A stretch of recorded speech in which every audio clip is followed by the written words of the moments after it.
Hola, soy Iker Galván, estudiante de primero de superior de Administración y Finanzas, y bienvenidos a mi vídeo.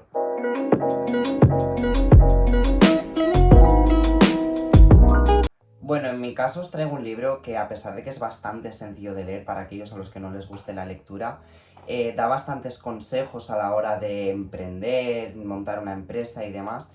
El libro es este de aquí. Relatado por David Díaz Robisco, Lecciones de una quiebra, es un libro en el cual nos cuenta un poco de su vida personal y sobre todo empresarial. Nos da lecciones de qué debemos hacer a la hora de emprender y sobre todo qué acciones no debemos tomar a la hora de montar una empresa. Así que a ver qué nos cuenta.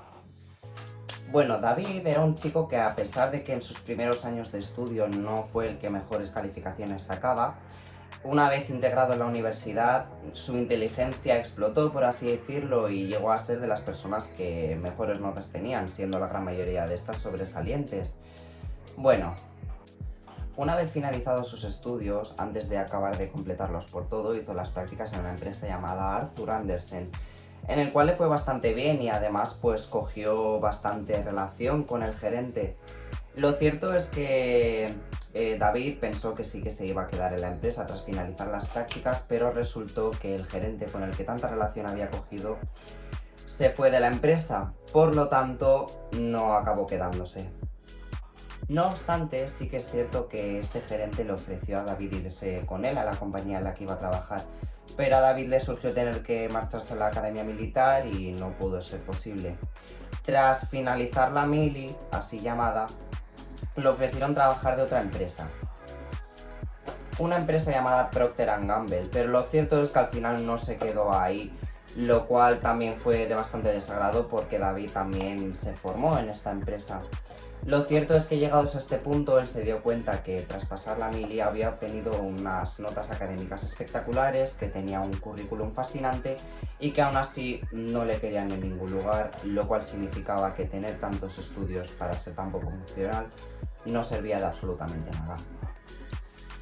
Llegados 1995 y a todo esto, David, sin desesperar pese a lo que se había percatado, le llaman desde el Banco Zaragozano, sin ton ni sol, si él el saber por qué le habían llamado, y lo mejor de todo, o quizás lo peor, sin hacerle ningún tipo de prueba ni absolutamente nada, le admitieron en el trabajo. Bueno, aquí nos empieza a contar que tenía pues un horario de lunes a viernes, luego los fines de semana le mandaban a hacer buzoneo, lo que viene siendo a mandar cartas a los buzones de los clientes, lo que le parece un poco extraño, pero bueno, tampoco vamos a indagar mucho en ello. Una vez llegados a este punto, el primer gerente que tuvo en Arthur Andersen le llama para trabajar en el Telepizza, el cual estaba en proceso de expansión, y él, sin dudarlo por un momento, abandona la compañía en la que está, el Banco Zaragozano, y se anima a adentrarse en el Telepizza. Pues bien, una vez adentrado este hombre en el Telepizza es cuando ya todo empieza a coger cuerpo, por así decirlo. Puesto que gracias al Telepizza, el gerente con el que había estado en Arthur Andersen y otro compañero del Telepizza consigue que esta empresa comience a agrandarse, empieza a comerse a microempresas, como podría ser un repartidor de mozzarella que mencionan, y bueno, demás mini comercios. Y esto lo que consiguen es que el Telepizza crezca. A todo esto, Telepizza, estando ubicada en la población de Móstoles, les destinan a Ávila, el cual para que sigan desarrollando lo que viene siendo el proceso de expansión. Pues bien, llegados a Ávila, David conoce a lo que vendría siendo uno de sus amores de la vida, el cual se casa. La mujer tenía también un trabajo familiar en el cual David no consigue meterse, pero aún así decide abandonar el Telepizza, el cual pues ya había crecido lo suficiente como para formarse en una cuarta parte de lo que a día de hoy conocemos como Telepizza. Pues todo se ha dicho, comienza a mandar currículums a mansalva y consigue meterse en una empresa de automoción. Lo cierto es que en esta empresa no tuvo mucha suerte, ya que los compañeros le envidiaban y al final lo que querían era que él no trabajase. O sea, por así decirlo, le aplicaban una especie de bullying en el cual a él no le llegase el trabajo simplemente para que no se viese qué tanto potencial tenía David. Pero para su suerte, el director de producción de coches le dice a David que emprendan en una nueva empresa juntos, Y David, sin dudárselo una vez más, accede. Pues bien, llegados a este punto, emprende. A todo esto también se mete en la empresa con personas que no conoce de absolutamente nada. Y para el contrario, mete a trabajadores a los cuales son enchufados, por así decirlo. No quiero indagar mucho en todo lo que cuenta sobre su empresa, todos los detalles. Al final, llegados a este punto, lo que quiero retransmitiros son las lecciones de vida, las lecciones de trabajo que David nos ofrece pese a sus malos infortunios.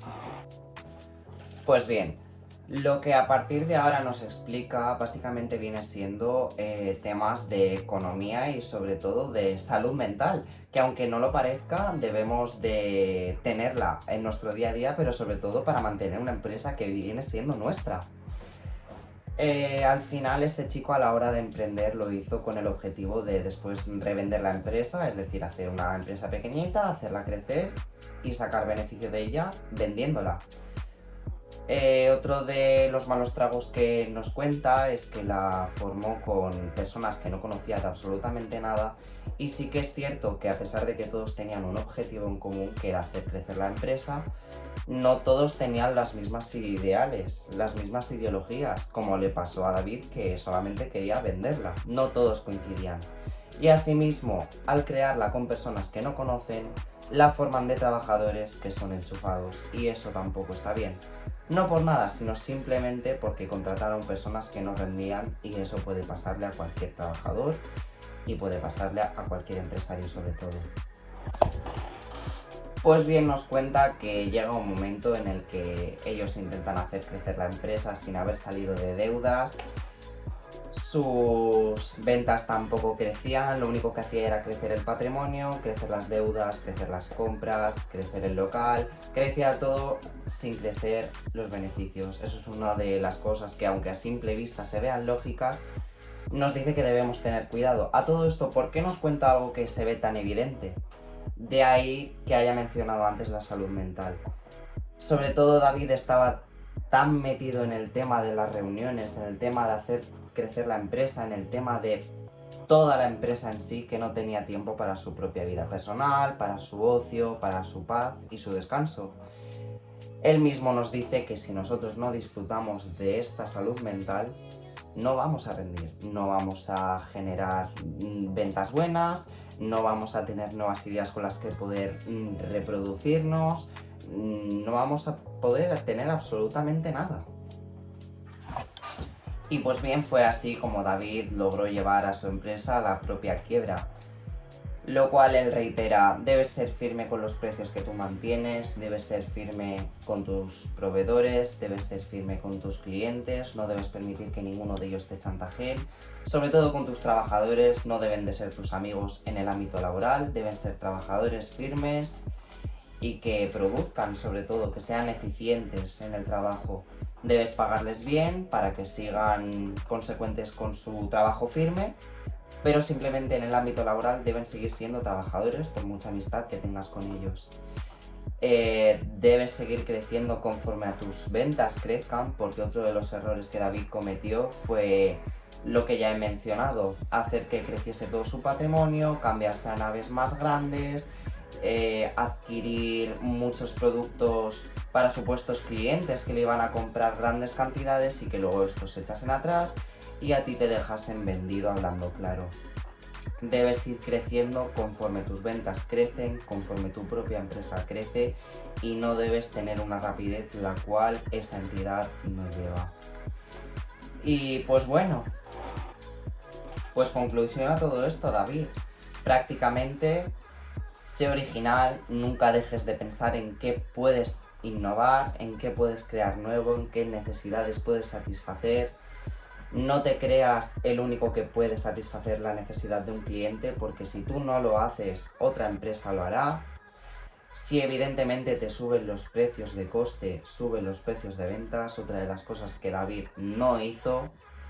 Y recalcando todas estas cosas que, dichas a simple voz, suenan muy lógicas, sobre todo lo que le falló y lo que le pueden pasar a muchas personas, es no saber emplear el tiempo para la empresa y para su vida personal.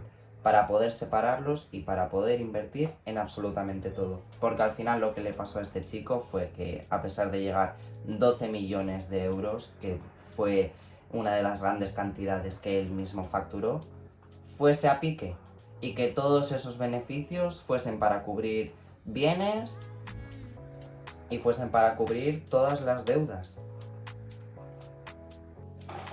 Y sobre todo, el último de todos, que era el que más quería recalcar, separar patrimonio personal de patrimonio laboral. Nunca mezcles, a ser posible, ambos patrimonios, nunca pongas de aval tus bienes personales, porque lo único que vas a conseguir es que te lo quiten, porque al final los bancos nunca pierden, es un hecho que todos sabemos. Y pues esto es todo lo que nos cuenta David. Y pues en muy resumidas cuentas esto es todo lo que nos cuenta David.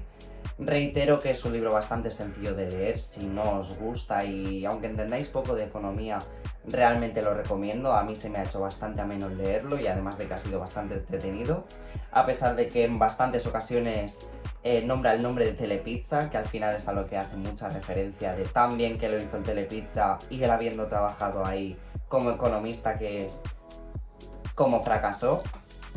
Así que bueno, chicos, espero que os haya gustado mucho, espero que os haya hecho ameno, que hayáis entendido los puntos de vista que David me ha transmitido, que yo he intentado transmitiros a vosotros, y nos vemos en un próximo trabajo.